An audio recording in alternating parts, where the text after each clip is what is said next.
ಯಾರೇ ಆದ್ರೂ ಕಾನೂನಿನ ಪ್ರಕಾರ ನಡ್ಕೊಳ್ಬೇಕು. ಯಾರು ಕೂಡ ಕಾನೂನನ್ನ ಕೈಗೆತ್ತಿಕೊಳ್ಳಬಾರದು. ಇದು ಸಿಎಂ ಸಿದ್ದರಾಮಯ್ಯನವರ ಎಚ್ಚರಿಕೆ. ಯಾರೇ ಆದ್ರೂ ಕಾನೂನಿನ ಪ್ರಕಾರವೇ ನಡ್ಕೊಳ್ಬೇಕು. ಯಾರು ಕೂಡ ಕಾನೂನನ್ನ ಕೈಗೆತ್ತಿಕೊಳ್ಳಬಾರದು. ಬೆಂಗಳೂರಿನಲ್ಲಿ ಸಿಎಂ ಸಿದ್ದರಾಮಯ್ಯನವರು ಎಚ್ಚರಿಕೆಯ ಸಂದೇಶವನ್ನ ಕೊಟ್ಟಿದ್ದಾರೆ. ಎಲ್ಲ ಸಂಘಟನೆ ಮತ್ತು ಹೋರಾಟಗಾರರಿಗೆ ನಾನು ಮನವಿಯನ್ನ ಮಾಡಿಕೊಳ್ತೇನೆ. ಶಾಂತಿಯುತವಾಗಿ ನಿಮ್ಮ ಪ್ರತಿಭಟನೆಗಳನ್ನ ಮಾಡಿ. ಕರ್ನಾಟಕದಲ್ಲಿ ಕನ್ನಡವೇ ಸಾರ್ವಭೌಮ ಭಾಷೆ. ಇದರಲ್ಲಿ ಯಾವುದೇ ರೀತಿಯ ರಾಜಿ ಇಲ್ಲ. ಯಾರೇ ತಪ್ಪು ಮಾಡಿದ್ರೂ ಕೂಡ ಕ್ರಮ ಕೈಗೊಳ್ತೇವೆ. ಬೆಂಗಳೂರಿನಲ್ಲಿ ಸಿಎಂ ಸಿದ್ದರಾಮಯ್ಯನವರ ಎಚ್ಚರಿಕೆ ಇದು. ಕನ್ನಡ ಪರ ಹೋರಾಟಗಾರರು ಪ್ರತಿಭಟನೆಯನ್ನ ಮಾಡ್ತಿದ್ದಾರೆ. ಕನ್ನಡವೇ ಕಡ್ಡಾಯ ಆಗಬೇಕು ಅಂತ ಹೇಳಿ ಇದೇ ವಿಚಾರಕ್ಕೆ ಸಂಬಂಧಪಟ್ಟಂತೆ ಸಿಎಂ ಸಿದ್ದರಾಮಯ್ಯನವರು ಮಾತನಾಡಿದರು. ಕಾನೂನಿಗೆ ವಿರುದ್ಧವಾಗಿ ಯಾರಾದರೂ ನಡ್ಕೊಂಡ್ರೆ ಅದನ್ನ ಸರ್ಕಾರ ಸಹಿಸಲ್ಲ. ಕಾನೂನು ರೀತಿಯ ನಡ್ಕೋಬೇಕು. ಕಾನೂನು ರೀತಿಯ ನಡ್ಕೊಳ್ಳದೆ ಹೋದರೆ ಸರ್ಕಾರ ಅದನ್ನ ಸಹಿಸಲ್ಲ. ಕಾನೂನನ್ನ ಮುರಿತಕ್ಕಂಥದ್ದು, ಕಾನೂನನ್ನ ಕೈಗೆ ತಗೊಳ್ತಕ್ಕಂಥದ್ದು, ಅದು ಮಾಡಿದ್ರೆ ಸರ್ಕಾರ ಕಾನೂನು ರೀತಿಯ ಕ್ರಮ ತಗೊಳ್ತದೆ. ಸೊ ಕಾನೂನನ್ನ ಯಾರು ಕೂಡ ಕೈಗೆ ತಗೋಬಾರದು. ನಾನು ಸಾರ್ವಜನಿಕರಲ್ಲಿ ಮನವಿ ಮಾಡ್ತೇನೆ, ಯಾರು ಕೂಡ ಕಾನೂನು sign boards or other boards or concern will act according to the law. Any license suspension, sir? ಪುನಃ ಅದನ್ನೇ ಕೇಳಿದ್ರೆ ಅಮ್ಮ ಓದ್ಕೊ ಹೋಗಿ ಆಗ್ತೇನ ನೀವು ತಾಯಿ. ಈಗ ಹೇಳಿದ್ನಲ್ಲ 3rd March 2022 ಆಕ್ಟ್ ಓದ್ಕೊ ಸರ್.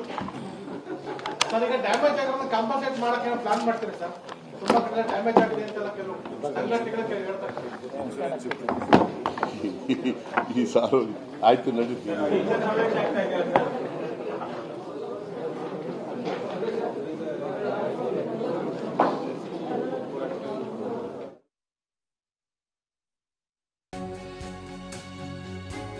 ಬೆಂಗಳೂರಿನಲ್ಲಿ ಕನ್ನಡ ನಾಮಫಲಕ ಅಳವಡಿಕೆ ವಿಚಾರದಲ್ಲಿ ಗಲಾಟೆ ಏರ್ಪಟ್ಟಿತ್ತು. ಸಭೆಯ ಬಳಿಕ ಸಿಎಂ ಸಿದ್ದರಾಮಯ್ಯ ಸುದ್ದಿಗೋಷ್ಠಿಯನ್ನ ಮಾಡಿದ್ರು.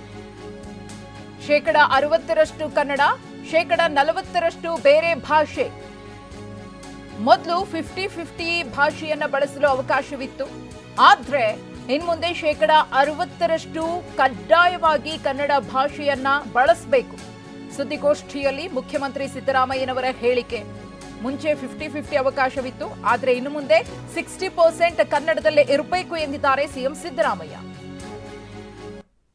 24 ಮಾರ್ಚ್ 2018 ಸರ್ಕ್ಯುಲರ್. ಓಕೆ, ಅದರಲ್ಲಿ ಹೇಳಿದ್ದೀವಿ 60-40 ಇರಬೇಕು ಅಂತ ಹೇಳಿದ್ದೀವಿ. ಈ ಆಕ್ಟ್ ನಲ್ಲಿ ಏನ್ ಮಾಡಿದ್ದಾರೆ 50-50 ಅಂತ ಮಾಡಿಬಿಟ್ಟಿದ್ದಾರೆ. ಅದಕ್ಕೆ ಈಗ ನಾನು ಈ ಮೀಟಿಂಗ್ ನಲ್ಲಿ ತೀರ್ಮಾನ ಮಾಡಿದ್ದೀವಿ, ಹಿಂದೆ ಇದ್ದಂಥ ಸರ್ಕ್ಯುಲರ್ ರೀತಿನೇ 60-40 ಇರಬೇಕು. ಕನ್ನಡದಲ್ಲಿ 60%, ಬೇರೆ ಭಾಷೆಯಲ್ಲಿ 40% ಇರಬೇಕು ಅಂತೇಳಿ ಇದಕ್ಕೆ ತಿದ್ದುಪಡಿ ತಗೊಬರ್ರಿ, ಆರ್ಡಿನೆನ್ಸ್ ಹೊರಡಿಸಿ ಅಂತ ಕನ್ನಡ ಮತ್ತೆ ಕಲ್ಚರ್ ಡಿಪಾರ್ಟ್ಮೆಂಟ್ನಿಂದ ಆಗಿರೋದು ಕಾನೂನು. ಈ ಕಾನೂನಿಗೆ ಸೆಕ್ಷನ್ 17 ಕ್ಲಾಸ್ 6 ಸಬ್ಸೆಕ್ಷನ್ 6 ಅದಕ್ಕೆ ತಿದ್ದುಪಡಿ ತಗೊಬಂದು 60-40 ಅಂತ ತಿದ್ದುಪಡಿ ತಗೊಬಂದು ಆರ್ಡಿನೆನ್ಸ್ ಹೊರಡಿಸಿ ಅಂತ ಹೇಳಿದ್ವಿ. Because assembly is in not in session ಮಾಡಿ ಅಂತ ಹೇಳಿದ್ದೀನಿ. ಸೊ ಇದು ಒಂದು ಭಾಗ, ಇದು ಒಂದು ತೀರ್ಮಾನ ಮಾಡಿರೋದು. 24 ಮಾರ್ಚ್ 2018 ಸರ್ಕ್ಯುಲರ್. ಓಕೆ, ಅದರಲ್ಲಿ ಹೇಳಿದ್ದೀವಿ 60-40 ಇರಬೇಕು ಅಂತ ಹೇಳಿದ್ದೀವಿ. ಈ ಆಕ್ಟ್ ನಲ್ಲಿ ಏನ್ ಮಾಡಿದ್ದಾರೆ 50-50 ಅಂತ ಮಾಡಿಬಿಟ್ಟಿದ್ದಾರೆ. ಅದಕ್ಕೆ ಈಗ ನಾನು ಈ ಮೀಟಿಂಗ್ ನಲ್ಲಿ ತೀರ್ಮಾನ ಮಾಡಿದ್ದೀವಿ, ಹಿಂದೆ ಇದ್ದಂಥ ಸರ್ಕ್ಯುಲರ್ ರೀತಿನೇ 60-40 ಇರಬೇಕು. ಕನ್ನಡದಲ್ಲಿ 60%, ಬೇರೆ ಭಾಷೆಯಲ್ಲಿ 40% ಇರಬೇಕು ಅಂತೇಳಿ ಇದಕ್ಕೆ ತಿದ್ದುಪಡಿ ತಗೊಬರ್ರಿ, ಆರ್ಡಿನೆನ್ಸ್ ಹೊರಡಿಸಿ ಅಂತ ಕನ್ನಡ ಮತ್ತೆ ಕಲ್ಚರ್ ಡಿಪಾರ್ಟ್ಮೆಂಟ್ನಿಂದ ಆಗಿರೋದು ಕಾನೂನು. ಈ ಕಾನೂನಿಗೆ ಸೆಕ್ಷನ್ 17 ಕ್ಲಾಸ್ 6 ಸಬ್ಸೆಕ್ಷನ್ 6 ಅದಕ್ಕೆ ತಿದ್ದುಪಡಿ ತಗೊಬಂದು 60-40 ಅಂತ ತಿದ್ದುಪಡಿ ತಗೊಬಂದು ಆರ್ಡಿನೆನ್ಸ್ ಹೊರಡಿಸಿ ಅಂತ ಹೇಳಿದ್ವಿ. Because assembly is not in session. ಕರ್ನಾಟಕದಲ್ಲಿ ಕನ್ನಡವೇ ಸಾರ್ವಭೌಮ ಭಾಷೆ. ಸುದ್ದಿಗೋಷ್ಠಿಯಲ್ಲಿ ಸಿಎಂ ಸಿದ್ದರಾಮಯ್ಯ ಹೇಳಿಕೆ. ಕರ್ನಾಟಕದಲ್ಲಿ ಕನ್ನಡವೇ ಸಾರ್ವಭೌಮ. ಸೆಕ್ಷನ್ 8 ಪ್ರಕಾರ ಕನ್ನಡಕ್ಕೆ ಪ್ರಾಮುಖ್ಯತೆ. 60% 40% ಮಾಡೋ ಅಧಿಕಾರ ಸರ್ಕಾರಕ್ಕಿದೆ. 2024 ಫೆಬ್ರವರಿ 28 ಒಳಗೆ ಈ ನಿಯಮವನ್ನು ಪಾಲಿಸಬೇಕು ಎಂದಿದ್ದಾರೆ Siddaramaiah.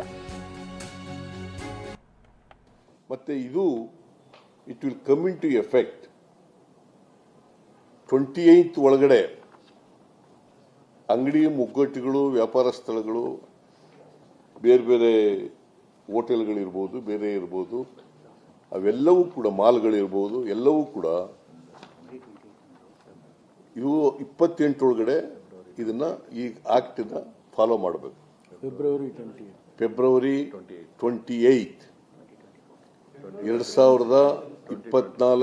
February 28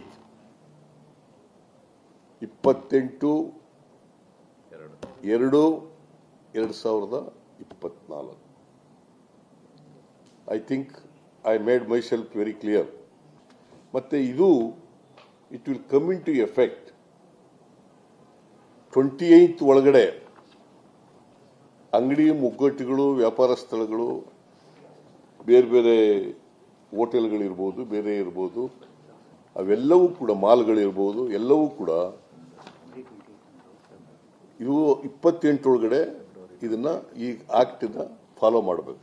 February 28 2024 February 28 28/2/2024. CM ಸಿದ್ದರಾಮಯ್ಯನವರು ಸುದ್ದಿಗೋಷ್ಠಿಯನ್ನ ನಡೆಸಿ ಒಂದಷ್ಟು ವಿಚಾರಗಳ ಬಗ್ಗೆ ಹೇಳಿದ್ದಾರೆ. ಕರವೇ ಕಾರ್ಯಕರ್ತರು ನಿನ್ನೆ ದೊಡ್ಡ ಮಟ್ಟದಲ್ಲೇ ಪ್ರತಿಭಟನೆಯನ್ನ ಮಾಡಿದ್ರು ಬೆಂಗಳೂರಿನ ಅನೇಕ ಕಡೆಗಳಲ್ಲಿ. ಯಾಕಂದ್ರೆ ಕನ್ನಡವೇ ಇಲ್ಲಿ ಪ್ರಾಮುಖ್ಯತೆಯನ್ನ ಪಡ್ಕೊಳ್ಬೇಕು, ನಾಮಫಲಕಗಳಲ್ಲಿ ಕನ್ನಡ ಇರಬೇಕು, ಏನ್ ಆದೇಶ ಇದೆಯೋ ಅದನ್ನ ಪಾಲಿಸ್ತಾ ಇಲ್ಲ ಒಂದಷ್ಟು ಮಂದಿ ಅನ್ನೋ ಆರೋಪವನ್ನ ಮಾಡಿ ದೊಡ್ಡ ಮಟ್ಟದಲ್ಲಿ ಪ್ರೊಟೆಸ್ಟ್ ಅನ್ನ ಮಾಡಿದ್ರು. ಇವತ್ತು ಸಿದ್ದರಾಮಯ್ಯನವರು ಅದಕ್ಕೆ ಸಂಬಂಧಪಟ್ಟಂತೆ ಸುದ್ದಿಗೋಷ್ಠಿಯನ್ನ ನಡೆಸಿದ್ರು. ಹೋರಾಟವನ್ನ ಮಾಡಿ, ಆದರೆ ಶಾಂತಿಯುತವಾಗಿ ಮಾಡಿ, ಯಾವುದೇ ಕಾರಣಕ್ಕೂ ಕೂಡ ಕಾನೂನನ್ನ ಕೈಗೆತ್ತಿಕೊಳ್ಳಬೇಡಿ ಅಂತ. ಇನ್ನು ಕರ್ನಾಟಕದಲ್ಲಿ ಕನ್ನಡವೇ ಸಾರ್ವಭೌಮ, ಕರ್ನಾಟಕದಲ್ಲಿ ಕನ್ನಡವೇ ಆಡಳಿತ ಭಾಷೆ.